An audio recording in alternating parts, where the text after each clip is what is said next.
get the ball rolling.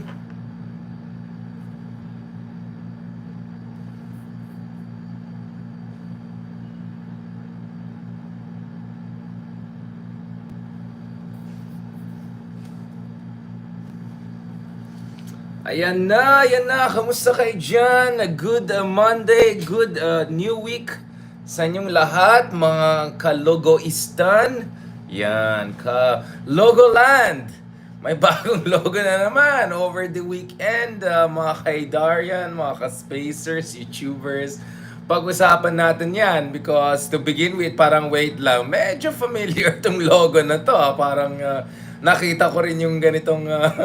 parang ano ba to? Variation on a theme. And ironically, it comes from a theme na parang nakita ko sa kabila ng other side of the fence, no? Over the past year or so. Pag-usapan natin yan. So, pag-usapan natin itong issue ng Bagong Pilipinas campaign na Marcos Jr. administration on 4 levels.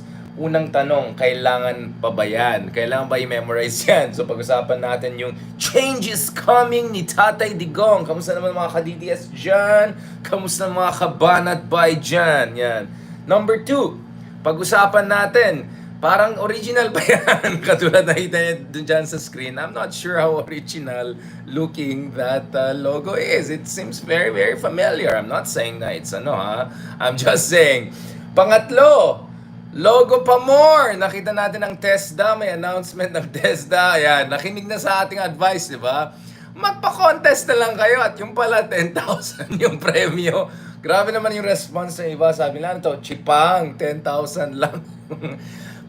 Alam mo, feeling ko 10,000 okay na yan eh. Almost $200 na rin yan. Yan. Pwede na yan. Pwede na yan. I mean, mga pag-core pa more. Yan. At pang-apat at pinakamahalaga, pag-usapan natin, what on earth is happening?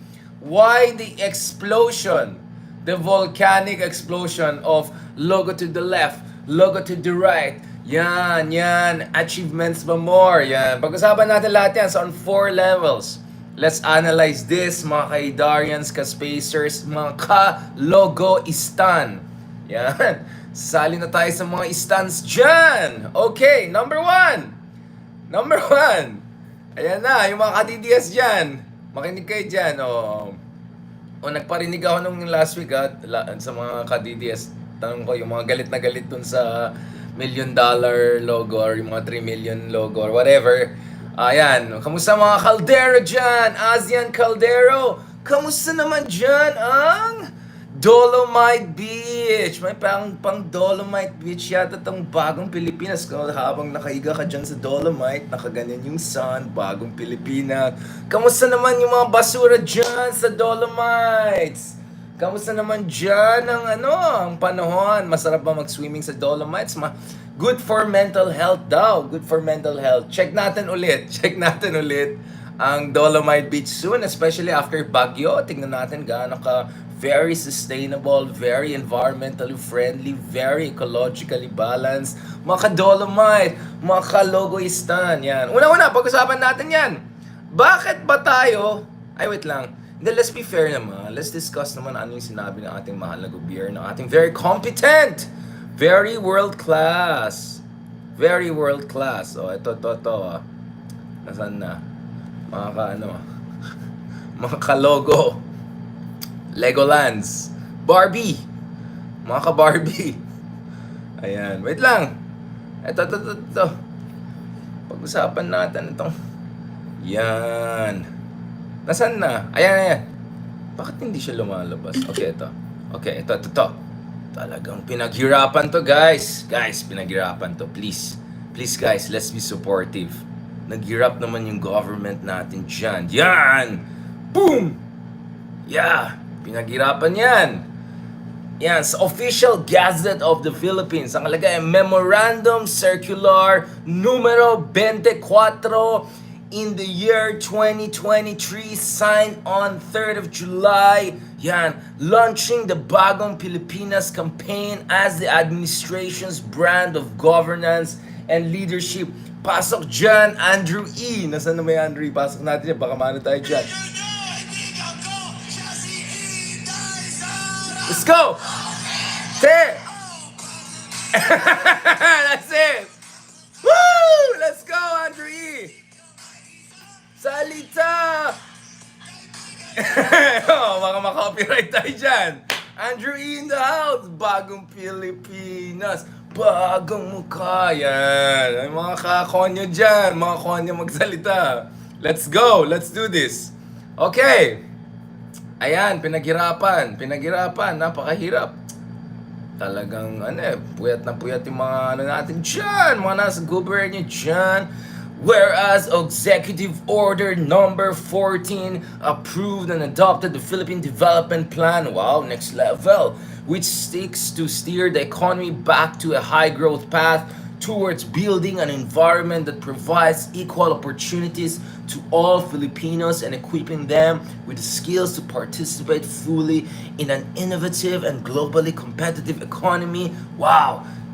Speaking of global competitiveness, well, second to the last tayo sa Asia Pacific, just putting things in the context. Whereas the President's 8-point socioeconomic agenda seeks to enhance bureaucratic efficiency and sound fiscal management. Harlika! Harlika. Hindi, nakita niyo yung picture ni Maharlika, yung nakaano siya, yung vlogger na Maharlika na nakaano. Okay! Yan. Okay, and in fairness naman, pinaghirapan to guys, pinag-isipan to, talagang next level, crowdfunding, crowdsourcing, effort, yan. Mga pasok ulit, Andrew E. Bagong Pilipinas, yan. Okay. Woo! Pag-usapan natin to, mahirap to. So, syempre, yung mga ibang senators na mahal ang ating Pangulo to the defense. Inspiring daw. Very inspired. Very, very high level. Very, very high level daw ang itong usapan natin. Let's go for gold. Wait lang guys Please, chill lang muna tayo Mamaya na tayo magseryoso. Okay, ayan. So, marami mga commentaries dyan. Mga senators, especially mga very independent senators, very high level, very meritocratic. But speaking of which, nakita niyo ba yung yung back and forth between Senator Robin Hood at saka yung mga Naku po. Manood na lang ako ng Raffy Tulfo na lang. Kaysa naman yung mga ganyan. Ano ba yan? Nasaan na tayo? Ayan, sabi ng mga senators. Senators. Sabi naman ni Villanueva, it clearly sets the direction and objectives that the Marcos administration wants to accomplish.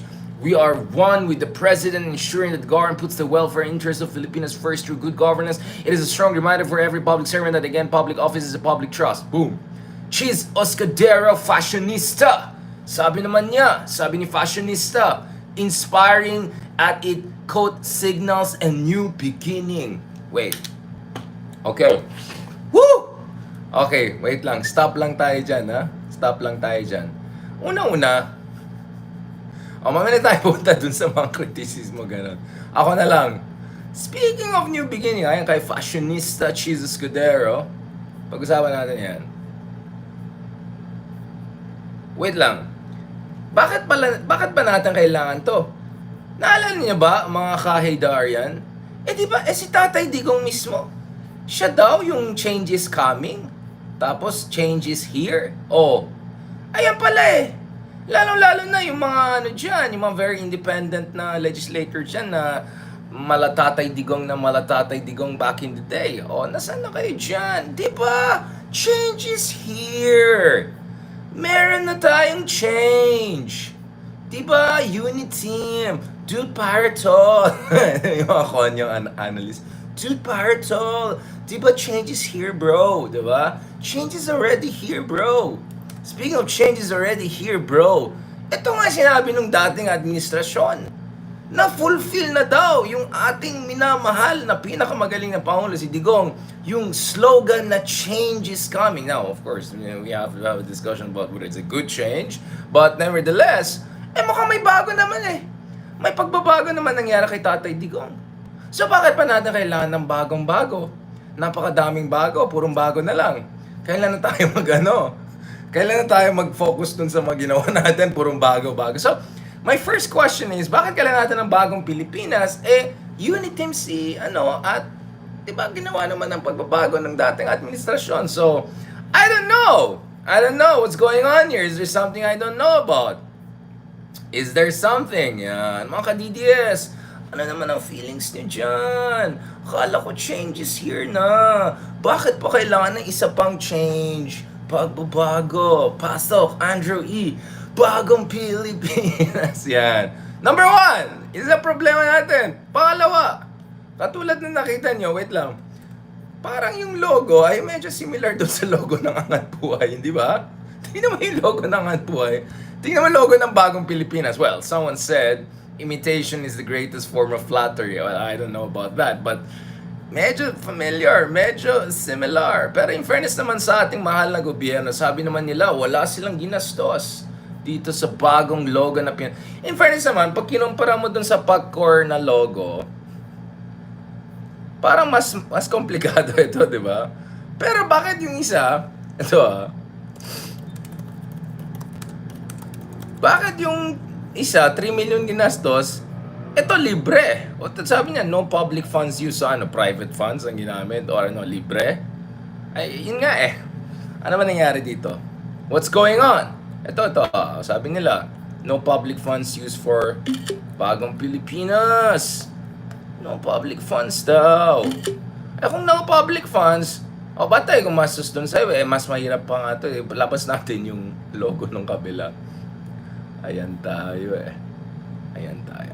Ito, sabi ng government, no public funds were used for Bagong Pilipinas logo. Ito yung ayon sa Presidential Communications Office, sabi niya, this was accomplished without any cost to the government. Libre. Saan galing? Galing. Not a single peso of government fund has been paid. Sabi ni Frasco. Yun talagang... So wait lang. So pwede pala gumawa ng libre. Bakit pa tayo gumagastos dun sa iba? Speaking of which, tignan nyo to, which brings to number 3. Etong TESDA, nakinig yata sa atin to Sabi niya, ayan nagpa-contest sila. Logo rin. Ayan na, Logoland. Legoland, Logoistan. Sabi making contest for the new EDSA slogan. Cash prize, 10,000 pesos. And a certificate of recognition signed by the TESDA secretary. Yun lang pala 10,000 tapos participation certificate tapos makiki-selfie ka dun sa secretary. Di sana yan din ang ginawa natin dun sa iba. Bakit ba tayo gumastos dun sa mga iba? Yung pala 10,000 lang pwede na. Makakuha na tayo. Baka mas maganda pang pusta tayo. Mas maganda pa ang lalabas na TESDA logo after itong 10,000. Sabi pa naman ng iba, chipang. Hindi, promise, maging mas maganda yan. Tingnan natin. I mean, come on, guys. The base is quite low. I mean, it's not too hard to beat that. Okay, so, tingnan natin yan. Woo! Bagong Pilipinas. Yan. Now, let's go to the last part, the most important part of our analysis, which is this. Bakit ba tayo may explosion ng itong mga logos right to the left? Bakit super daming emphasis dito sa logo, branding, etc.? Well, alam niyo naman yan. Alam natin ang kalakaran dyan, no? Now, okay. There are a couple of things happening there. Let's get serious, okay? First and foremost, I think some people forgot that running election campaigns is not necessarily same as running the government. Sa panahon na elections, pwede kang manalo, big time sometimes, kung slick, maganda, TikTok, guwapings, BTS, TikTokers, yung mga ganon. So, slick campaigning, nice branding, those things, well, they can get you elected nowadays. I mean, since when did we base our voting necessarily on merit or skills or CV or policy position, right? So, I think some people got this funny idea na pwede mo rin gawin yan pag nanalo ka na, pag nasa opisina ka na, pwede mo rin ituloy itong modus operandi na kung daan na lang natin sa branding lahat. Yan. So that's okay. So I think that's one big mistake here, including concerns about ethical practices. I mean, hanggang ngayon hindi natin alam anong nangyari doon. Bakit stock feed yung ginamit? Is this a normal thing? If this were a beta version, bakit nilabas nila doon sa Cambodia sa international events pa lang, yung sa Love the Philippines, ganun. So I think that's one thing. But this brings me to the second issue. I think there's also this fundamental idea sa administrasyon na ito at yung mga tao na involved sa both previous and current administration na pag maganda yung branding, maaliwalas, no? Fresh, good fresh feeling, baka hindi na masyadong mapansin yung mga pagkakulang. Whether ito yung dun sa ekonomiya or more than pagkakulang. Whether ito yung mga concerns sa Maharlika Sovereign Wealth Fund, which by the way, hinintay natin yung Maharlika Sovereign Wealth Fund. Ano yung magiging logo ng Maharlika Sovereign Wealth Fund, di ba?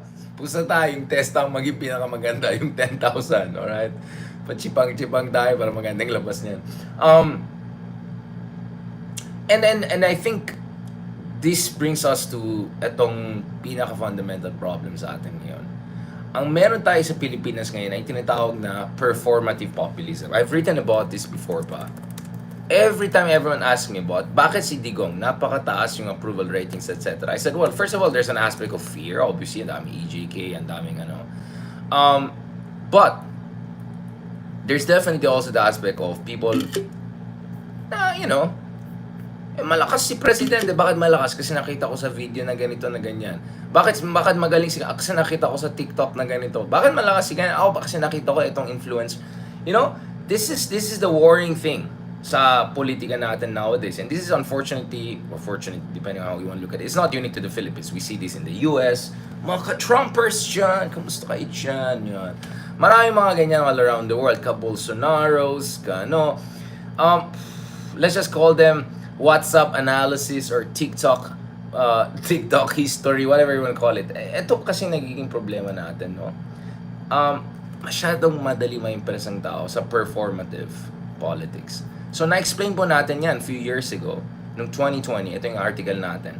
So, I start with a quote from Shakespeare's, all the world's is a stage, and one man in his time plays many parts. So I think some people literally approach politics that way. They treat it as a kind of a performative stage, no? And I think this is where we have to understand yung system of politics na meron tayo. Ang meron tayo is what you can call as performative governance, no? Performative. Di ba? Yung alam niyo na yan. And so what is performative governance? This is where you focus on optics. And kasama sa optics yung mga logo. This is where you focus on impression management, reputation management. Alam niyo mga ganon? At unfortunately, sa panahon ngayon kung saan hindi masyadong nagbibigay ng pansin ng tao dun sa mga detalye ng polisiya, sa implication ng politics, sa idea ng institution building, state building, nation building. Sa panahon na marami sa ating mga kababayan ay hindi pa na fully appreciate yung mga in-depth analysis, including katulad ng mga ginagawa natin vlogs. I mean, we're very glad we get millions of views and engagements every month, sometimes every week, etc.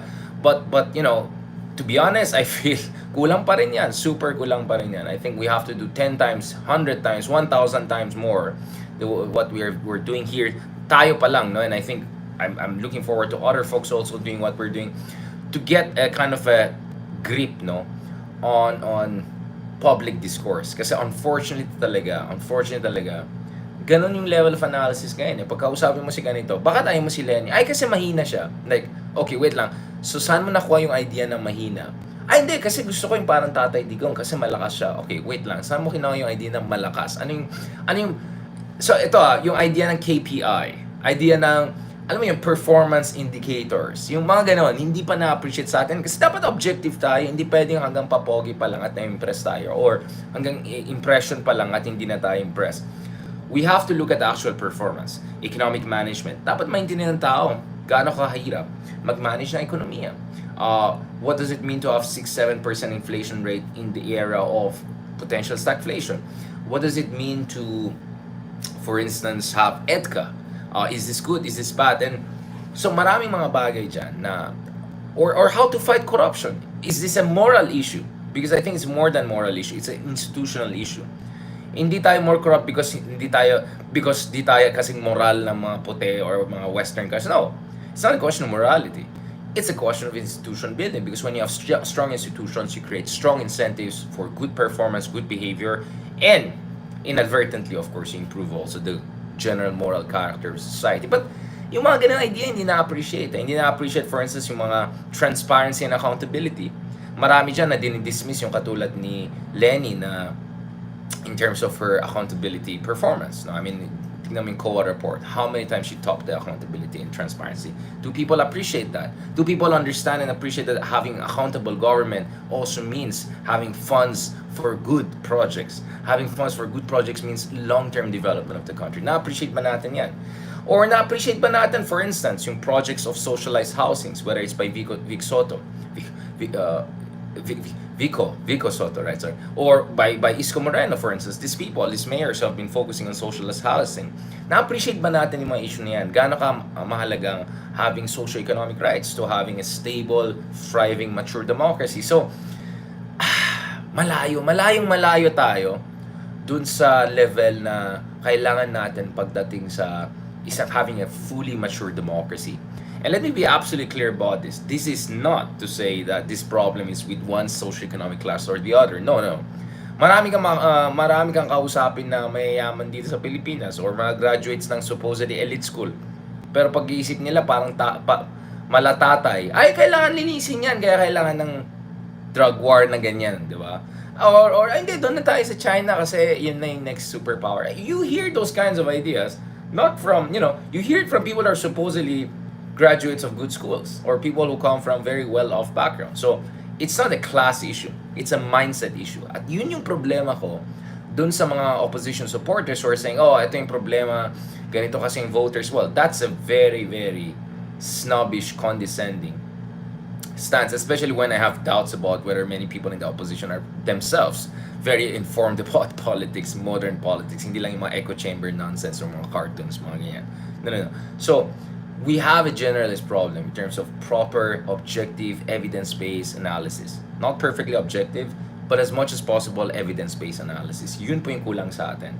Kulang din tayo pagdating sa comparative analysis. Bakit umasenso ang ibang bansa? Oh, dahil may malakas silang leader na diktador. Wait lang, may diktador din ng Zimbabwe, may diktador din ng Uganda, may diktador din ng Libya. Bakit hindi sila katulad ng Singapore or hindi sila katulad ng China?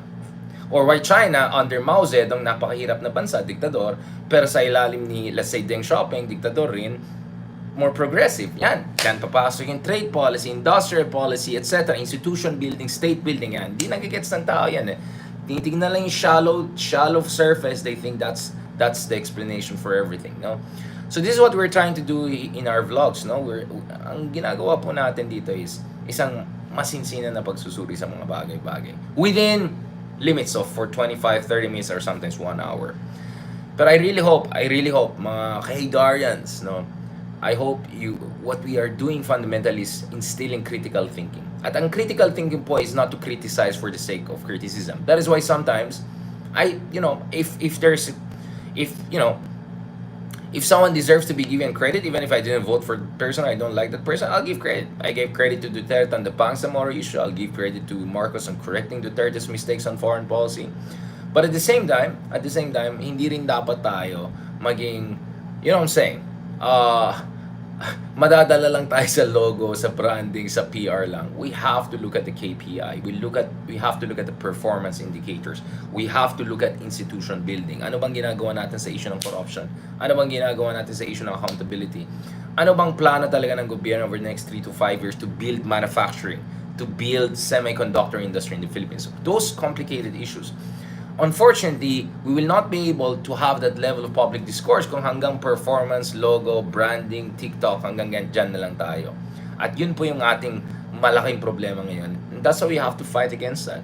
It's not only fighting against disinformation, it's also fighting against lack of critical thinking. It's also fighting against echo chambers. It's also fighting against condescension and elitism. It's also fighting against impressionable way of looking at politics. So, yun po yung mga ginagawa natin. On that note, thank you very much. Ano yung mga comments nyo dito? Ayan, may nagalit pa. Bagong Pilipinas. Ayan, Grabe yung mga logo ng yung nakita kong logo ng Maharlika. Sabi ko, ano sa tingin yung maging logo ng Maharlika? Napakagrabe naman. Parang Spider-Man na yung iba dyan. Ayan. Thank you very much again kay Anthony Calderon Cruz. The Philippines has a long way to go to become, well, all of us, no? We're trying best. Ako parating ko sinasabi, may pagkakulang din kami, mga supposed educators. Hindi naman pwede hanggang classroom lang kami magsasalita. We have to get the message out. We have to help the country. Nation building, democracy building. Those things are important. Maraming salamat kay Ma'am Eden Lonan. Sabi niya, the kind of information dissemination which is regular. Yeah, yun nga eh. But yun nga, if we have to build on our educational institutions, we have to reach out. The problem is kung cancel culture tayo, lalo tayong mahirapan, no? To get people to appreciate a more mature way of not only voting but also appreciating policy making. Maraming salamat kay Ma'am Jocelyn, maraming salamat kay Mike, kay Mira Minalov, kay Doris Ang, Emma Urban, Nelly Pemarejos. Yan. Thank you so much sa lahat ng mga sumusuporta kay Moller, Lilibet, sabi niya, you Pogi, yung brand sa Florence, pakicheck niya yan. Salamat din dito, amigo Salvatore, thank you for joining us. Muchas gracias. Ayan, yung mga kasama natin dyan. Romal Angelo Kirong, Ja Chalan. Thank you. Salamat. Thank you very much. I hope you appreciated this discussion we had, and looking forward to more of this. Talk to you guys soon, and God bless and have a blessed day. And blessed week ahead.